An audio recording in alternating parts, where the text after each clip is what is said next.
to another episode of Authentically Divine. I'm your host, Alyssa Davis. And you guys, we are in a new studio. My boyfriend helped make this. Oh my gosh, this room is just so awesome. You can't see it, but it is in my basement. And my boyfriend has been working on this with me over the course of the last couple months. Now, I say he was working with me, but really I was working with him. This man literally put flooring in. He put wallpaper on. We did the concrete wall. Well, he did concrete wall and painted it and literally just like did everything for me. And he's the best. I cannot wait to have him on.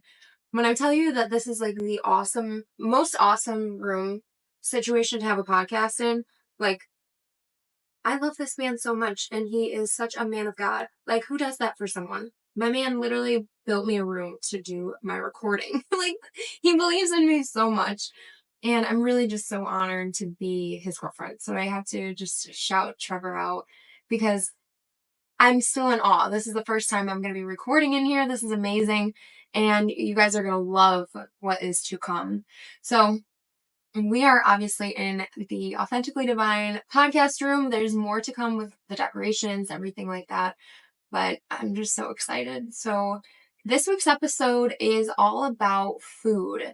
Now, I'm going to go into all the different topics, a couple different topics we'll be talking about today. Food freedom. What is food freedom? What is the difference between what the world says about food and what it means? So, meaning the fitness industry. What does the fitness industry say about food?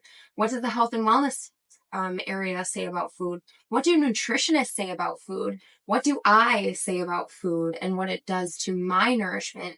And also, having been diagnosed with IBS at a younger age, dealing with that. Also, I'm going to tie in my relationship with the Lord and everything that has come to fruition through healing my nervous system, which aids to my reactivity to food. And this is just going to be a really good dive in here because there's going to be other topics. I'm going to talk about fasting. I don't really know how long this episode's going to be, but this is going to be a splurge of information. And it's just going to be about my experience. I want to be able to say that I'm not a nutritionist, I'm not a doctor, but everything that I talk about when it comes to health and wellness, it's centered around being able to know that you can be in charge of your own body and you don't need doctors to tell you what to eat. You don't need nutritionists to tell you what to eat. And yes, they can be great tools for when you feel stuck, when you don't understand what to do next, and when your health is deteriorating. But at the same point in time, I want you to feel empowered to make the decisions of your health your way. So I'm going to take us back. Oh, actually, first, the product of the week. I want to shout out, as you can see, I am wearing this really awesome hoodie. It's called Proclamation Coalition. And on the front, it says no greater love. And I love oversized hoodies, so I'm like really cozy and comfy for this episode. And I want to shout out this company because no greater love. This is all their clothing brand represents Jesus and represents God. And it's a speaking point. And everything that they have online, I keep buying. So this is the first shout out of many. But every single purchase that you make, they send you a bracelet, which I'm wearing both of mine. This one is John 15:13, the white bracelet. And they send you a QR code to scan for the good news, and you can place it places. I leave them places so others can scan and see it. And they also give you a sticker that matches exactly what you have. So this is the best, and this is the best interpretation of Jesus. This was so cool and gave me so many revelations. Love held him to the cross, not the nails. Mic drop. But honestly, love held Jesus to the cross because he died for us. He died for our sins. And this is just an amazing way to paraphrase how much Jesus loves us. And each time you also receive a card. And so it matches with the Bible verse that's associated with the clothing and also with the bracelet. Greater love has no one than this, that someone lay down his life for his friends. John 15:13. And it just talks about who Jesus is. It talks about the purpose of why you bought the clothing, what the clothing represents. It gives you a deeper dive into understanding about who Jesus is. And I want to shout out this company, Proclamation Coalition. You should check them out if you are a Christian, because check out the back of this hoodie. It's awesome. And it's a speaking point. I'm walking around, people see that and they're like, what is that? And not always that, but you know what I mean? Like, if there's somebody that understands the reference, or if you don't, then you're just looking. It's so cool. So this setup is going to change. I'm just so excited, you guys. And thank you for tuning in to another episode here with me. I wanted to talk about food. Food is so important. And if you've been following me on my Instagram, my Alyssa MD Instagram, from the years, I'm going to probably have to do a compilation of all of these, but my health and wellness journey kicked off with nutrition back in 2020. So I would say that through experience, I can teach these to people, and just to give awareness of things that maybe you don't understand or maybe you didn't think of until someone spoke it into your life. So I want to talk about, first and foremost, my experience, as always, just to preface everything that comes afterwards. So my experience with having been diagnosed with IBS, I was a stressed out kid. Noticing that, I go to the doctor because of the fact that I could not digest food. I was constantly bloated. I've mentioned this in other episodes. Constantly bloated, constantly brain fog, major brain fog. And if you've ever experienced brain fog, I had it this weekend, so it's fresh on my mind. There are times with brain fog, it feels like your brain is literally like, your brain is like floating on water, and it's just like you have this cloud in the front of your head. Now it's not a headache, it's not in that way, but there's like this pressure in your head. And also, the way to describe brain fog, like the way that they say that it's a fog, it actually is, because you can't break through. Like, it feels like I'm viewing the world, especially being healthy now. When I had brain fog, all I would see is like clouds. Like, it does something to your mental health. It does something to your gut. And it feels like you are just not even operating. It's like I can't get through the mental barrier in my brain to get out into the physical world. It's like I'm stuck internally. Does that make sense? Please let me know if you've ever experienced that, and if I'm wording this and emphasizing these things. It's really important to me that I also just allow you to feel seen and feel heard and feel that you know what's going on in your life, is that you're not suffering alone. I dealt with this literally most of my entire life up until the last like 5 or 6 years. So this is so important of a topic for me. I had the IBS symptoms, so I couldn't digest food. I would be sick. I would have cramps on my back.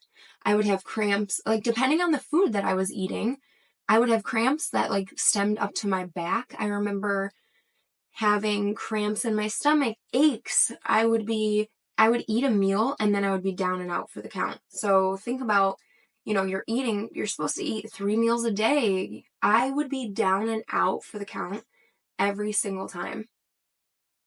So I'd eat and then suffer, eat and then suffer, eat and then suffer. And I'm suffering the whole time because I have brain fog, I have anxiety, all of the things. Like, none of my thoughts were good. I was really upset, and I was an angry child. I was angry. And a lot of the things that I've recognized is that mental health correlates, especially with the gut. Your gut, they say, is your first brain, because it registers your environment and then it sends signals to your brain. It's not the other way around. And I'm going to talk about that. I'm really excited about that topic. But I wanted to just say that if you've experienced those types of symptoms like myself, this message is for you. But I grew up struggling. I would eat poopy food. I would have McDonald's, or I'd have Wendy's, or I'd have Chick-fil-A. I loved Chick-fil-A. I would eat, microwavable meals, and balling on a budget. My mom would make us food and didn't have any understanding about what was in the food. You'd look at growing up, you would look at protein, you would look at, those types of things. And I talked about further in my fitness episode how I would eat just like things that were categorized as higher protein for the fitness industry. And I ate just things that had fillers and things that were really upsetting to the gut, but no one informed me of this. And so I struggled. I would be anxious all the time. I had back acne, I had acne.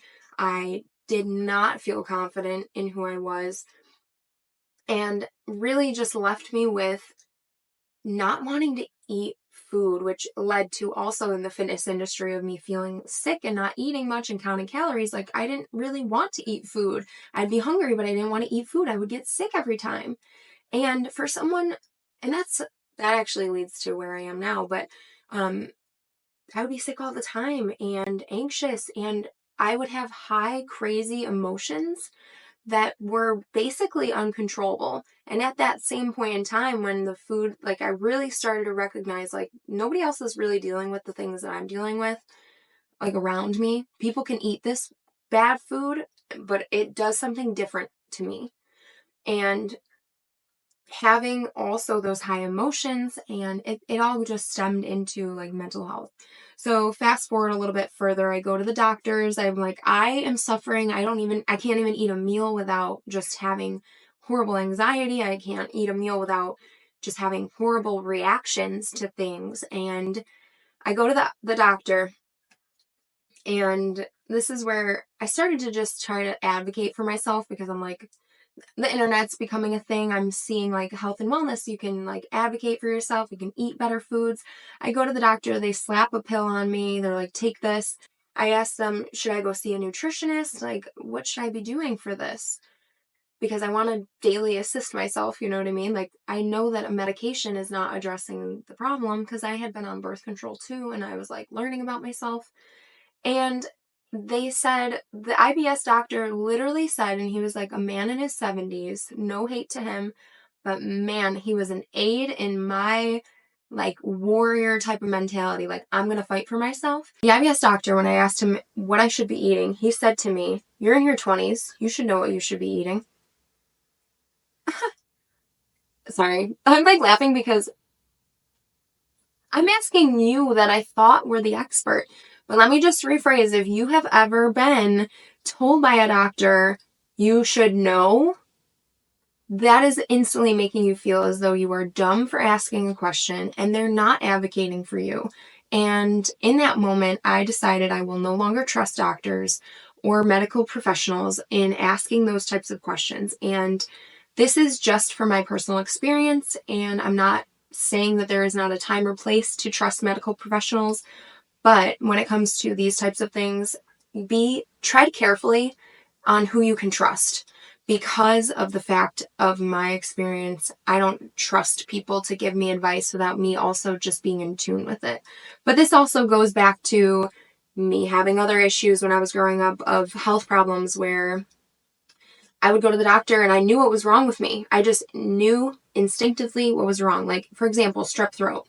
It took me 3 times to go to the doctor for them to understand that I have strep throat. It took them 3 times to listen to me.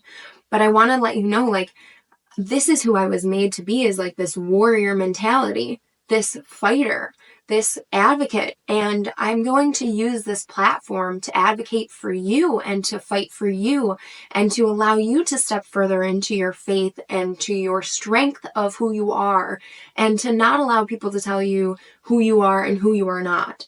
But I get off topic because I just love this. And I just really, the main message here is that I'm empowering you. And furthermore, I go to the doctors and, I tested out the medication. I'm like, okay, Chick-fil-A always makes me feel sick. Like, one bite, I am like keeling over and like sick on the toilet and not okay. And I had taken the medication, had Chick-fil-A, no reaction. And I was registering that and I was like, okay, that's great. And, maybe there's people that are like, wow, that's a win. Like, you're not suffering anymore. You take the medication, it's fine. But for me, I knew that was like, whoa.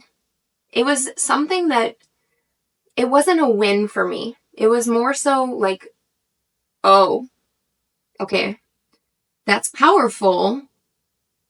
But if I don't take the medication, I'm going to have a response. I'm going to have not a response, but a reaction. So this is where I started to follow. There was a couple of fit or healthy accounts on Instagram that talked about all of these things that I had no knowledge of. So I want to talk about a couple of different things. Like what I first started to get into was the fitness industry. As I mentioned in my episode 5, fitness, I talked about how I gotten into, or episode 4, fitness, how I had gotten into the fitness realm where eating high calories, because you're expelling energy, and the fitness industry says that health and wellness is correlated with having high protein and things that are of high protein. So I was getting whey protein that was filled with a lot of different flavors. That chocolate malt was my all-time favorite. I'm eating what the fitness industry would categorize as healthy foods. Protein powder, eggs, Greek yogurt, and like getting those pre-made snacks that are like high protein and, just going about my day. I am still suffering, okay? I didn't take the medication, but in the fitness industry, I'm like, oh, like that's what you're supposed to do. You're supposed to have high protein meals, and you're supposed to have the greens powder and the pre-workout, the protein powder. And I was doing all of the things. I was having salads. I was having, oh my gosh, I was having just all like I said, those snacks that were categorized as healthy with the high protein. And I'm like, why am I still not feeling good? Like, why do I still not feel optimal? Why am I still going to the gym and like just being bloated and being sick and feeling so weak and having brain fog? And I started to see this woman on Instagram is so pivotal in my health and wellness journey. I saw a woman named Healthily Illy, her name is Illy, on Instagram back in 2020. And all of a sudden, everything that I had learned, even from my nutrition classes in college, flipped upside down. Health and wellness took on a whole new meaning. And this is where the health and wellness space comes in with food. So, health and wellness space, Illy is talking about it. She's talking about fillers in food. She's talking about gums. She's talking about how she had IBS and how her acne was so bad.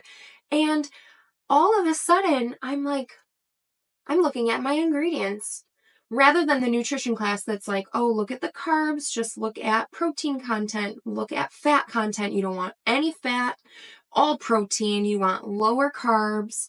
And if anyone is getting PTSD from hearing me talk about this, believe me, I mentioned it before. My fitness pal was like, I would enter it all in.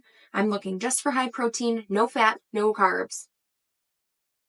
No wonder why I wasn't sustainable. My life was not sustaining. My energy wasn't sustaining. I wasn't eating well. And nutrition classes will say that high fats are bad for you. High fats are to be avoided.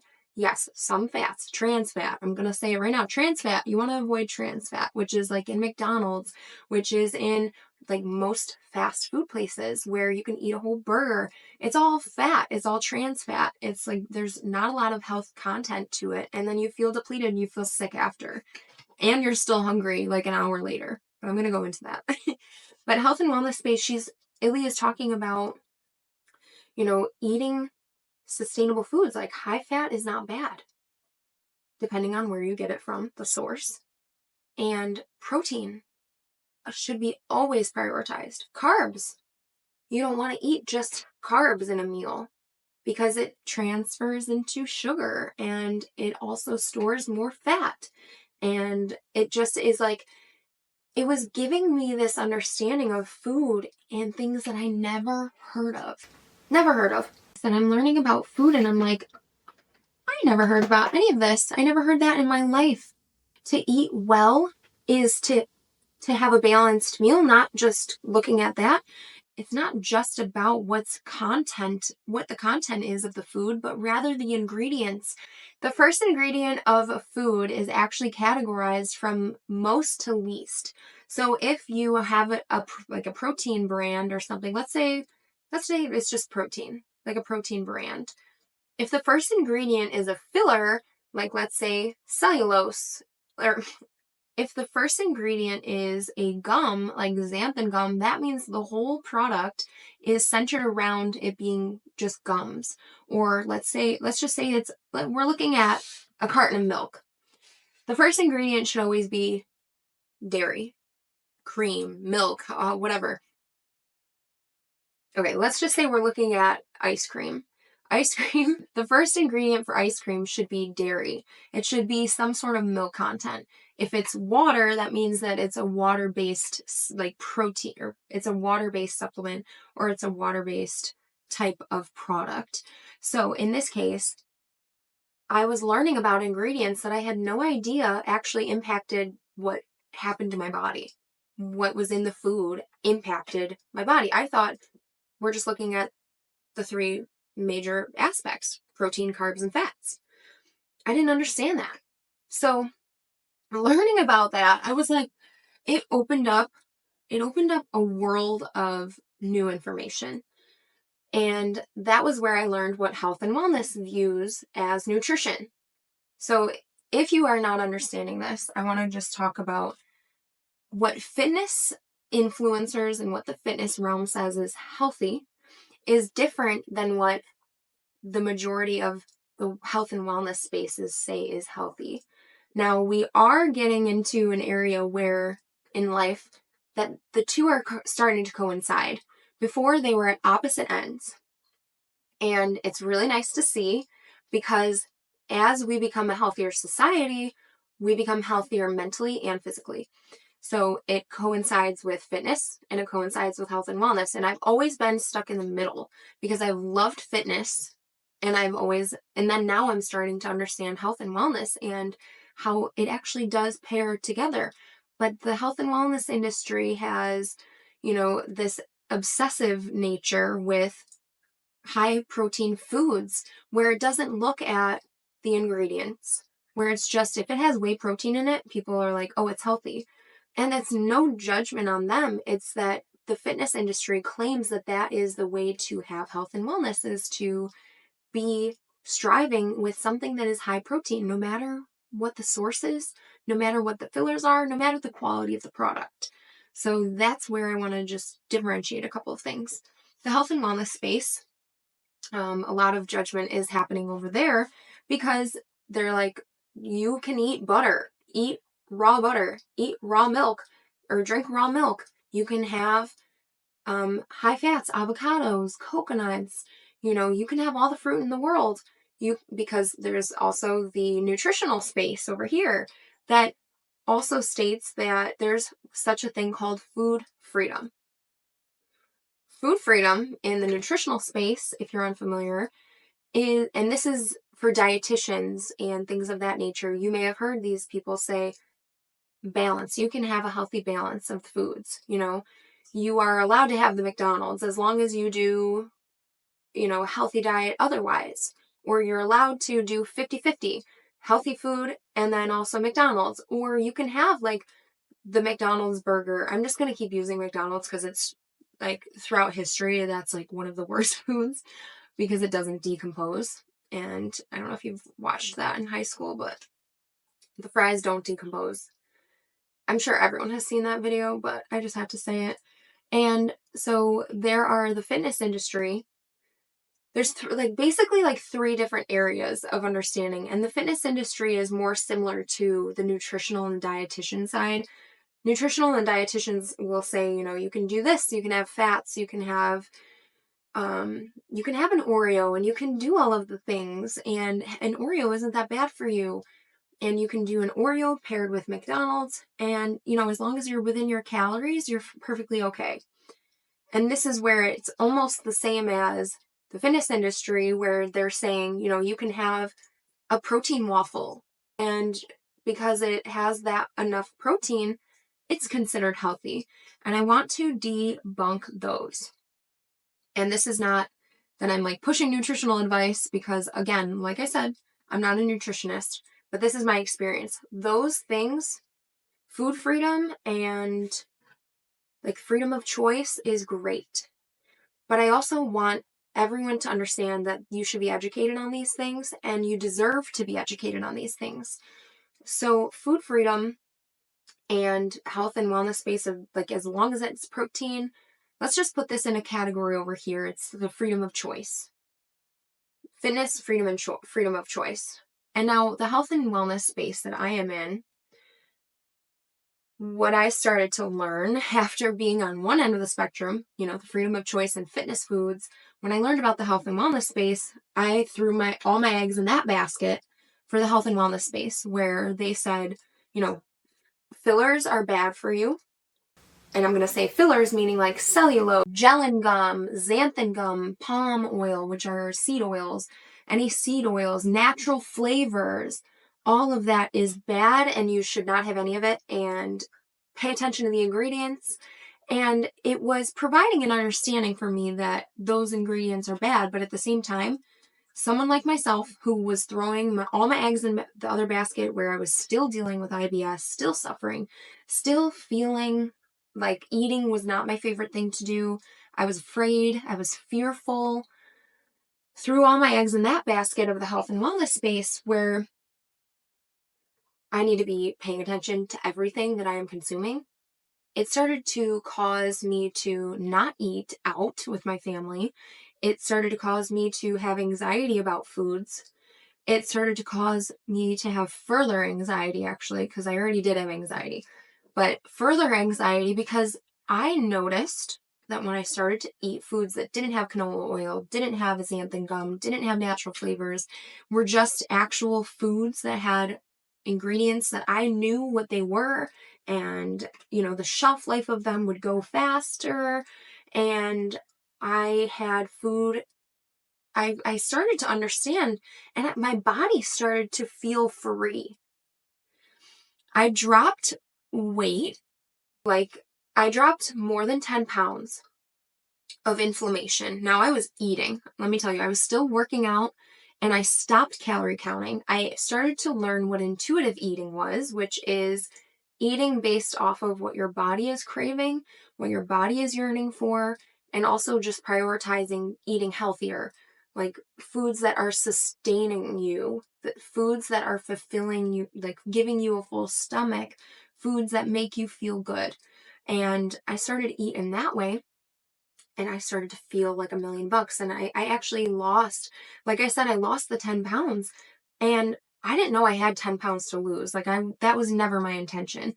But when you go from eating foods that are pumped with fillers, you don't know the quality of the product, and you're eating a lot of products that are prioritizing protein, but it has all the fake ingredients in it, to going to eat real food that God intended for us to eat, that God made for us to eat, that fulfills us and gives us energy, your body naturally loses weight. So that's one thing. And that's going to be encouragement to you if you have been looking for a solution, if you feel that you are bloated or overweight, or something like that, where maybe you're having brain fog, like what I dealt with. Food is a major source of what we deal with on the understanding of the inside of our body. If we think about it, we're eating, most people are eating at least 3 meals. Most people are having snacks too. Most people are drinking coffee and, filling them with sugar or whatnot. Like, we are ingesting a lot of different things throughout the day. And if we don't believe that it has an impact on our bodies, then we are just not understanding the way that food is. Food can either be an aid and make you want to run miles and labor and work hard and be nice to people and have good mental health, or food can really deteriorate you, bedridden you, make you feel not worthy, and your mental health just suffers because of it.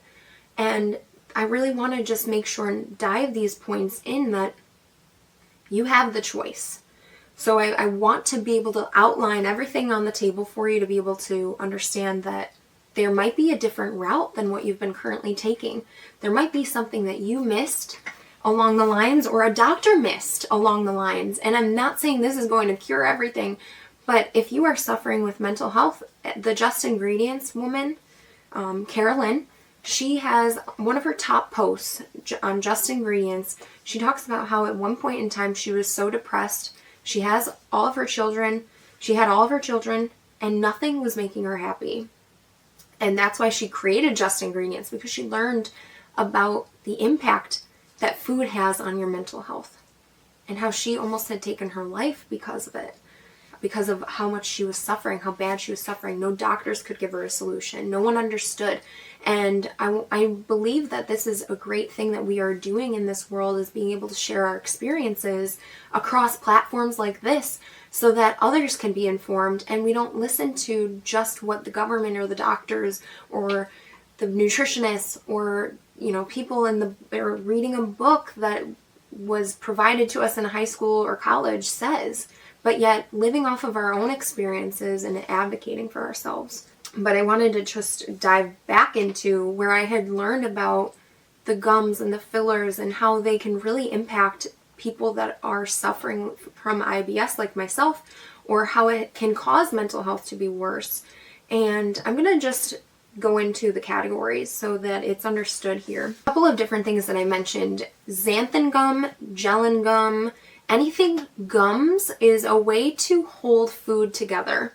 So you will often find this in something like a yogurt. It'll be found in also, I've noticed it's in ice cream. It just makes it have a thicker consistency because of the fact that it does allow it to hold it. Like a gum. Think about how gum is. When it's gum is something that just is like held together. You can expand gum, you can, like, it comes tighter, but it also is something that binds the food together. And then we have natural flavors. If you've never heard natural flavors, and this is my first time, I'm excited to talk to you about it.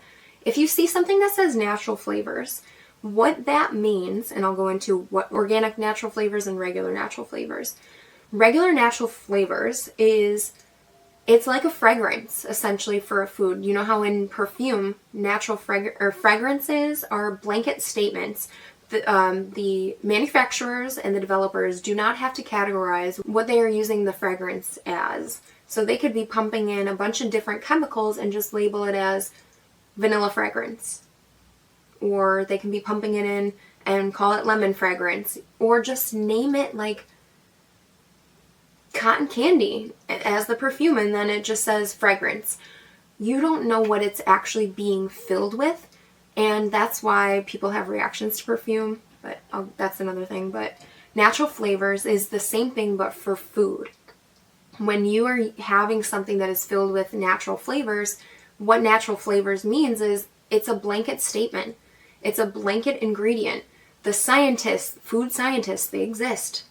They pump chemicals into food, and they can use the word natural flavors to mean that they are putting in different types of chemicals that allow for the food to taste better and to be more addictive. And if you've never heard of a food scientist, these exist. It's fairly disgusting, in my opinion, because food is food. We should not be pumping chemicals into it to make it more enticing for our salivary glands. We should not be pumping it into foods to allow people to be addicted. But this is why I'm trying to advocate for this, because natural flavors is a blanket statement that food developers, companies can just use as a way to formulate food to be more addictive for you as a consumer. Oils. The craze now is to go for coconut oil, avocado oil, or regular olive oil.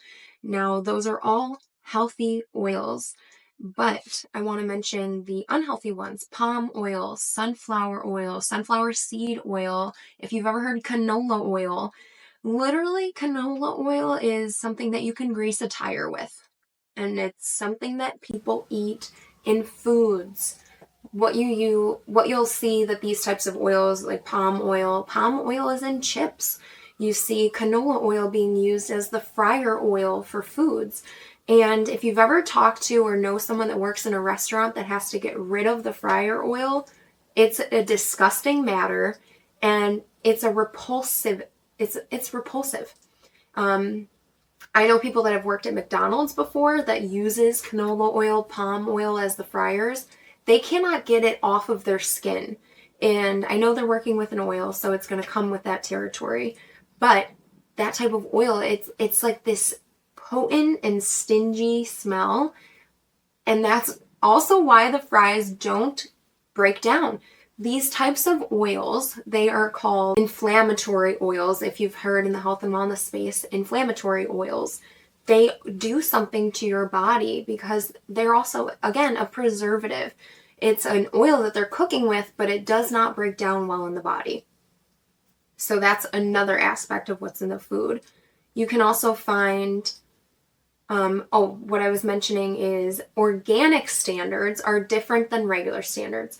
Now, all foods are sprayed with chemicals for preservatives. Let's just talk about an apple, for instance. An apple is sprayed with chemicals to preserve it, to keep the bugs away. And a lot of the time, it's sprayed with what's called glyphosate. Have you ever heard of that? If you haven't, a lot of foods are sprayed with glyphosate. I just got excited because I forgot about this. Glyphosate is what is in the herbicide or the pesticide called Bayer Roundup. If you've never heard of Bayer Monsanto Roundup, they are Bayer Monsanto. Monsanto is a huge conglomerate for farming and agriculture, and they spray glyphosate on all of their products, especially because they're not organic. I'm going to go into the details.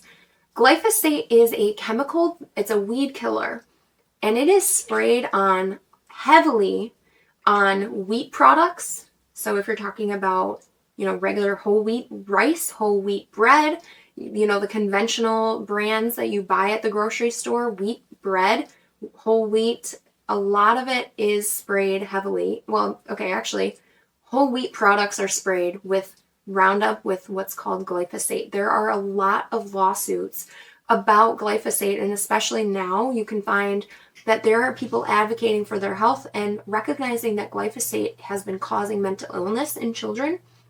And it's also causing reactivity in the body. It's a chemical. So our foods, they say that we're supposed to wash our foods, and you can't always get glyphosate off of food. It's just when you are buying foods like potatoes also are growing in the ground. So they're part of the dirty dozen. So glyphosate is sprayed on potatoes, it's sprayed on apples, it's sprayed on anything that is growing truly in the agriculture, especially wheat products. I have learned that my reactivity would come strongly when I would have like a piece of bread that I would get at Walmart or a whole wheat brand in that way. And things like that. My body would react to things that were not of good sourcing. Now, also, organic standards are different. Organic versus non-organic standards. So we're talking about glyphosate specifically. Roundup glyphosate cannot be used in organic products. That is a part of the organic label when you see things that are specified organic. Organic labels are not allowed. They do not permit for Roundup or glyphosate, which is really important as a consumer. This is something that led me to continue to buy organic. I buy organic as much as I can. The organic label cannot allow for glyphosate at all. It is part of their standards, which is great. And another aspect, like if you see non-GMO, I did a whole paper on GMO products back in college. GMO, which is GMO stands for genetically modified organism. So what that is if let's just say, back in the old days, bananas were like this big. Bananas are now this big. We're talking, those are buzzwords. Buzzwords are in the labels like non-GMO. You're going to see pasture raised. You're going to see farm raised. You are going to see wild caught. Now we're talking about salmon, wild caught salmon, farm raised. We're going to be talking about cage free. These are buzzwords that you're going to see, or you're going to now see gluten free. A lot of the things are going to say gluten free. Do you want to know why? because Roundup is sprayed on all the wheat products, which is causing a whole society to have issues with gluten. What it also entails is food marketers are now recognizing that society wants to be healthier, so they're going to throw buzzwords like that out onto the product. I've seen gluten-free on something that, like an apple chip. Why does it, like an apple chip, it should not have gluten in it, but you may find as a consumer, you cannot go off of the first thing that you see on the boxes. These buzzwords, the colors that they use for food, the colors that they use on the boxes and the brands. There were lawsuits about the big cereal companies because of the fact that they're not healthy. They are causing cancer. They are causing health problems in people because consumers like us, like myself, are recognizing that there's no nutritional value. Red 40 and yellow 3 on there, and it's just causing people to not feel good and to have ADHD and reactivity and all of the things in their health. Like a bowl of cereal, where does this fit in the health and wellness or fitness space? It has neither protein nor anything else that is healthy for you. It's just sugar. And we're recognizing this, and there's people that are standing up, like the Food Babe and Just Ingredients and Healthily. They are advocating for foods to be made healthier.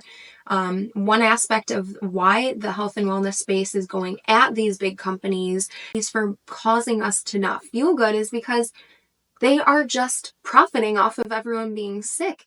And if you look at other countries, you can have McDonald's in France and it has different standards. It's healthier for you in France. You can also buy cereals, like I'm close to Canada. You can buy Canada Fruit Loops and it is of a different standard. It's a different color than it is when you get it here. Or if you get it at another country, they don't use food dyes. And it's just important to recognize that America's food standards are really low, which is why our society feels low, because what we allow in our foods as consumers, which is why we're advocating now for ourselves and looking to make food be healthy again, is because of the fact that we are just, the standards are so low. They are hurting us and hindering our mental health. And what I've learned is when your mental health, when you have IBS, how I had in the past, suffering in those things, it also affects your spiritual health and your connection to the Lord and our Lord and Savior Jesus Christ. It stops that connection because brain fog, gut health, all of that does not allow you to feel optimal. It does not allow you to feel strengthened. It does not allow you to connect with nature or connect with others because you're so focused on your ailment. I'm going to dive into the next aspect here. So when you are shopping as a consumer, health and wellness goes into everything. And I was becoming obsessive about it. When I first learned these buzzwords about how America's food standards are so low, I was literally like suffocating in the frozen moment of, oh my gosh, everything that I've known is not good. I don't know what I should eat. I want to eat, but I just this has gum in it. So I recognize this is something that is really important that I want to hit home. There should be an opportunity for you to eat better, but I don't agree with anything across the space of health and wellness where they're telling you don't have any of it. Nutritionists where they're telling you you can have an Oreo, you can have this, you can have that. The fitness space where it's protein packed only. I am going to cancel out all of that and just tell you that you should be able to have foods that make you feel good, that you are advocating for yourself for, that you should know the ingredients. You are allowed to every now and again have a cookie, have those things, but I don't want that to become a part of your daily diet. It is not healthy for you in that way, and I can speak from experience. When you are eating foods like that where it causes inflammation in your body consistently, it deteriorates your health and your mind. And so therefore, as I'm going into this topic, it took me a while to recognize that I had no balance of this. I was all or nothing. Like the scales were not weighted. And if you read Proverbs, if you love the Lord and you read the Bible, God talks about to us that he does not like unjust scales. So a part of what my learning experience is, I am learning to have a balanced scale. I am learning to not be all or nothing. I am learning to balance things and have harmonious understanding that it's not just this or that. It can be calm. I don't need to feel fear in either avenue. And I hope that this meets you in the way of, if you are feeling like you have to decide one or the other, you're able to just be able to step into, I'm going to live regardless if I have a cookie today and I eat well the next day. Or if I have a snack, I'm okay. I started to recognize within myself that I was not allowing for living anymore. So I went from one extreme to the next. And that was because I was feeling great from eating the foods that I loved. So it's really nice. The Lord is so intentional with everything. He balances me out. And my family and I go out to eat once a week. And that has allowed for me, ever since the beginning of me doing the eating of well foods for the most part, I started to have issues with eating out. And I recognized that it was because I wasn't having variety. So this will go against everything that the health and wellness space tells you to do. I believe, and this is my own experience, is that when you do mix in, like, let's say 90 or 80-20, you've heard that rule probably before, but the 80-20 rule, I love me a big fat burger from a restaurant nearby to me, and I will enjoy that thing like nobody's business. I will devour that. And I'll get a side of fries. And when I do that, I do have the leftovers the next day. I don't feel guilty about it. I don't feel guilty about it at all. And because I'm eating well, the foods that I have in my kitchen, I've done a grocery haul on my Alyssa MD account. The foods that I buy at my house do not have the toxic ingredients, do not have the fillers, do not have the natural flavors, do not have palm oil. I am, like, my kitchen and my inventory in my home is all good and clean foods. Not perfectly all the time, you know. I love some cinnamon rolls that have a couple fillers in them. But for the most part, I am sticking to my standards that have made me feel optimal. But when I go out to like a regular restaurant, they're not going to always have the best options. Like, they're not going to have a grass-fed burger. Not always, but some do now, which is great. Not always are they going to have sourdough bread. I might have to get a wheat roll. I will not be stuck in this. If I choose this, what's going to happen? If I choose that, what's going to happen? And then I just don't decide and I don't eat. That is so toxic. And I lived in that for a while. Not in a way of I didn't eat. I would just wait to come home, or I would eat a salad and not be sustained and not feel good. So I want to just encourage, if you're in that state, then being able to choose. The Lord gave us free will. He gave us free will for a reason, because He empowered us to make those decisions. And choosing a grass-fed burger versus a regular burger out at a restaurant is not going to kill you, and it is not going to cause any problems down the line.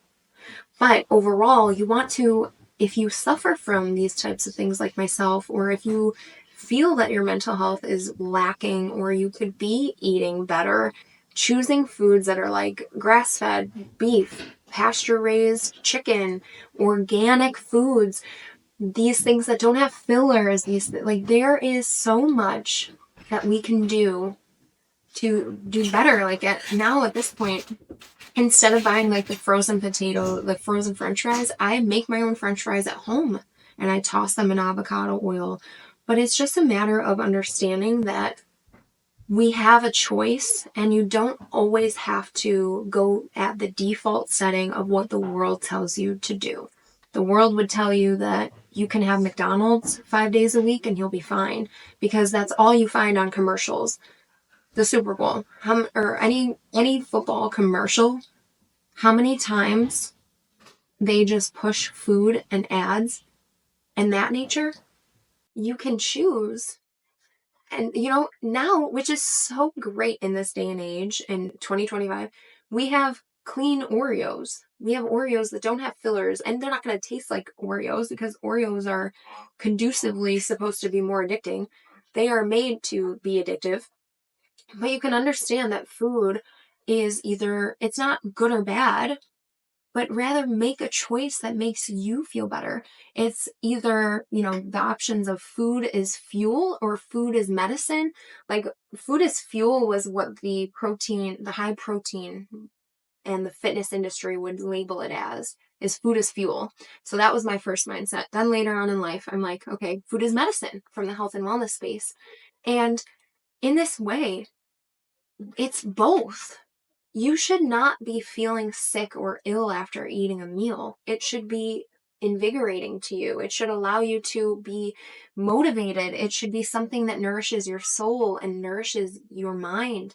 And a lot of the time, we don't recognize that the gut is the leading factor to a lot of mental health illnesses, a lot of the feelings that you're feeling, a lot of anxiety, depression. It's all rooted in what you're eating and what you're drinking, what you're consuming. And what you do consume is what you become. So if you are eating foods that are not with sustainable nutritional value, you're not going to feel the value. And also in my faith journey, the Lord showed me that food has a lot of connection to the spiritual health, like I mentioned. When you are eating well, when you are eating sufficiently, when you are nourishing yourself and you're not overeating and you are not over consuming, and you are able to hear his voice, you're able to connect with him more. And actually throughout the Bible there, and I'm sure people have heard of this too, but there's a thing called fasting. Fasting is removing yourself from having certain foods or from food at all for a certain duration of time. And since coming together with my Bible study group and with my other Christian friends, we have talked about fasting. And it's not really talked about a lot. I haven't heard a lot of people talk about it on a podcast other than like Christian podcasts, but I haven't seen people from Buffalo talk about this. So I want to offer this as an understanding. Fasting is a way to deprive your flesh, your human self, your body, from desires of either food or social media. It can be, because fasting doesn't have to just be food related, but it's also related to the ways that you can hear from the Lord. When you deny your flesh, deny your body of its desires, your soul is able to connect. Your Holy Spirit, your spirit that lives inside of you, can connect and hear Jesus. You can connect and hear God. Can connect and hear the Lord more sufficiently. But fasting in the Bible is something that we as Christians are supposed to do. If you believe in Christ, if you are a follower of Christ, you are to fast, to deny yourself the pleasures so that you can strengthen your relationship with the Lord. And what this entails is denying yourself. Let's say, there is a thing called Lent that is going on, and Lent is something that people will deny themselves of, and it's a great practice. It's just in essence a way to connect with the Lord, and if you need to do it for Lent, that's great. Normally it's a Catholic practice, which you can also implement as a regular Christian, as a Protestant, as a Lutheran, whatever it may be. You should be enforcing the practice of fasting. Now, I don't mean just precisely fasting and taking away food and just drinking water, but that is one way. And one way that this helps you to connect to the Lord is it flushes out everything, and it allows you to no longer put food as the pedestal to your day-to-day. And if you oftentimes, like myself, where I love food, you can be thinking about what meal, what's going to be for dinner, what's going to be for lunch. Or if you're like me, where you look up the restaurant's menu before you get there because you're so excited and you want some, it's something that you can do to alleviate putting food as number one. And in today's society, it's great because of the way that food scientists and the food fillers and all of those things and the ingredients and how toxic food can actually be. It's something great to implement. Fasting doesn't just have to be removing of actual food and drinking water. It can also be, there's the Daniel fast. All right, so I wanted to go into how fasting can be beneficial and how it is related to scripture. There is also the type of fasting called the Daniel fast. The Daniel fast includes fruits, nuts, seeds, vegetables, and no dairy, no meat, nothing of luxury like ice cream, nothing outside of the fruit, nuts, seeds, vegetables. In this case, this type of fast is called the Daniel fast because in the book of Daniel, which is inside of the Bible, Daniel was able to interpret dreams and interpret an understanding of the king's dreams, and so far as to say that the king, after Daniel's interpretation, he wanted to treat him and make him be like royalty and give him all of the meat and all of the finest foods.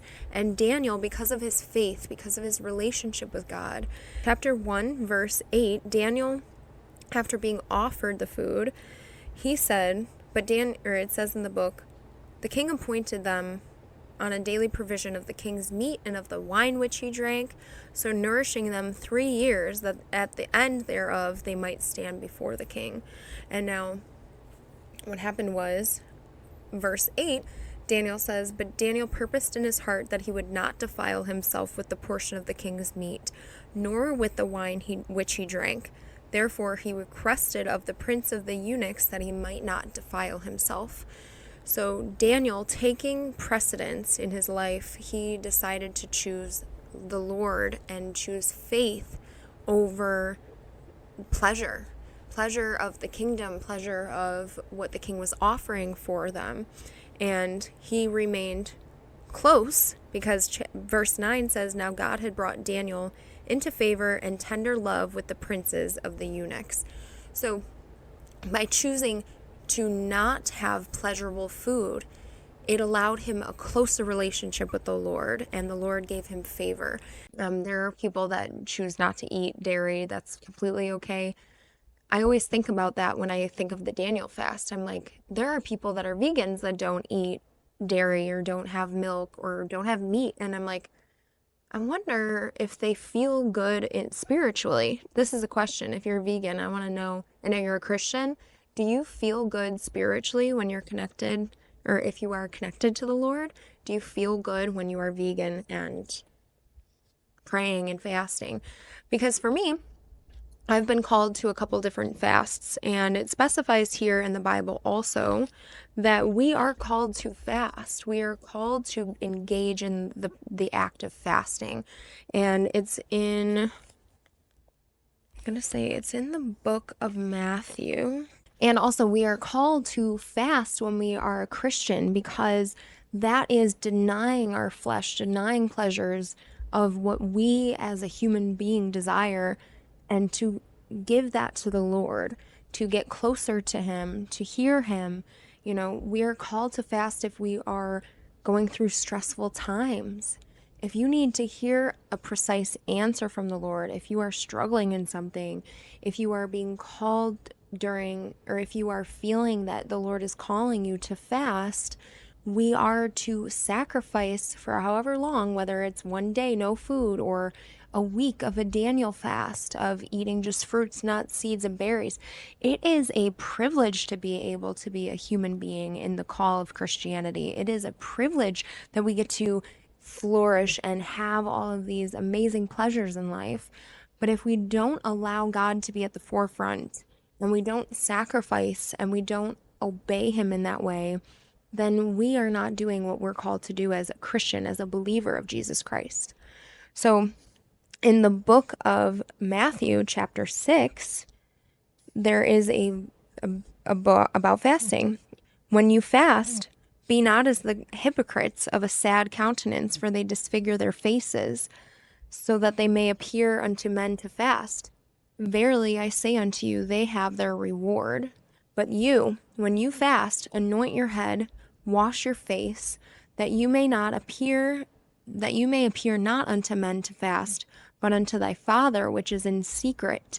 And thy Father which seeth in secret shall reward you openly.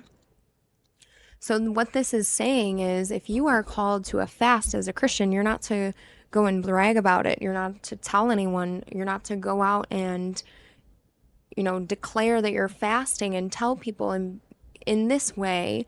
Now, there is times where, as a Christian, you could tell your friends that you're fasting. It also says here, don't be of sad countenance. What sad countenance is a sadness. Don't have sadness about it, because have joy, have your eyes focused on the Lord. Like, you denying your flesh of food, and you're praying and you're fasting, denying yourself of pleasure, you're able to connect to the Lord. So I want to talk about my own personal experience. Beginning of this year, 2025, my beloved baby, she was 13 years old. I've posted about her a bunch, but my baby Brina, she was my third dog. She was 15. We had her for 13 years. She passed. And at the same time of her passing, the Lord called me to post about my podcast. So this was a stressful time, and he had called me to fast so that I could hear him, so that I could be near him further, so that I could be in tune. And now when I say be near him, it means my own flesh would be coming near to him. The Lord is always near. The Lord is always there in this way. But I want to talk about how that experience was, because it grounded me. I was able to hear the Lord. I had some stressful situations going on. The passing of my dog, my baby. When I say that I'm a dog person, I absolutely love dogs. They are my life. Like, I love having a companion. And it was the first time in my life where the house was empty. There was no dog. And I grew up around dogs. I'm 27. To have no dog in the house, like, it felt awful. Like, I was struggling because, I would wake up to see her every day and take care of her and be of service to and take care of an animal. Like, taking care of her was my favorite thing to do. Spending time with her, and she was my baby.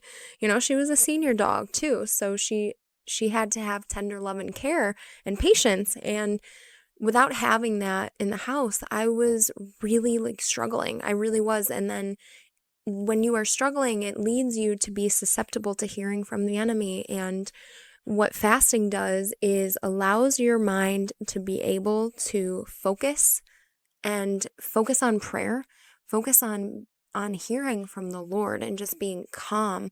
And sometimes the Lord will call you to fast from not only food, but he will call you to fast from social media.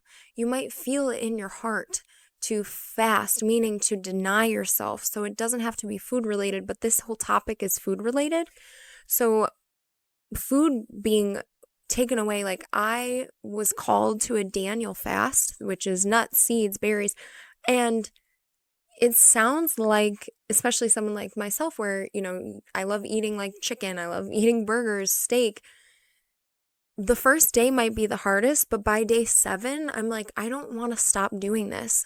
Like, I felt the Lord's presence so much so.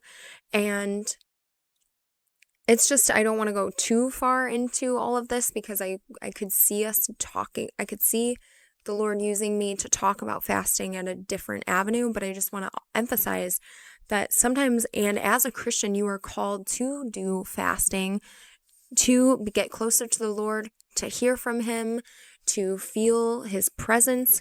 And it can also be a tool that is used to help others.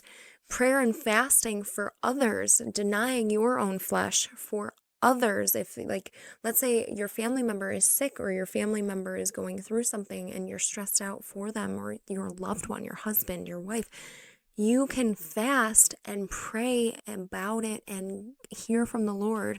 And it's a denial of yourself that the Lord blesses you with, because you are showing that you're putting him first, and he comes first above all. So I wanted to talk about prayer and fasting in that way. If you have any questions, comment them below, share this, but I would love to hear. I've always had an understanding that, or I've had the understanding now, that denying yourself of meat and dairy and those pleasurable things, and eating like the Daniel fast, or there's a Ruth fast, or an Esther fast, excuse me. And those are different types of fasts, but there's also Lent going on right now. And this is all types of ways that you can fast, because in the health and wellness space, they say fasting, like I'm sure you've heard of the juice cleanse, which is denial of food, but you're drinking your calories instead, which is a different avenue of fasting as well.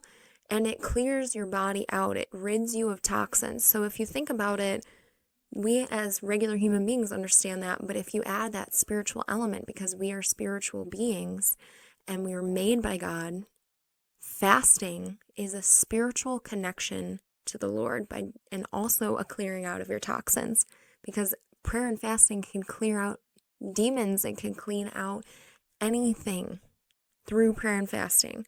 So I wanted to just emphasize the faith aspect and why I feel so strongly about food, because when you are going through life and you feel bloated, or you feel like brain fog, or you feel temperament, or something is wrong, I would love if people could look at, what foods are you eating? Are you nourishing your body? Are you eating foods that are toxic with fillers? And is that your consistency? I mean, even like I said earlier, I had brain fog like yesterday.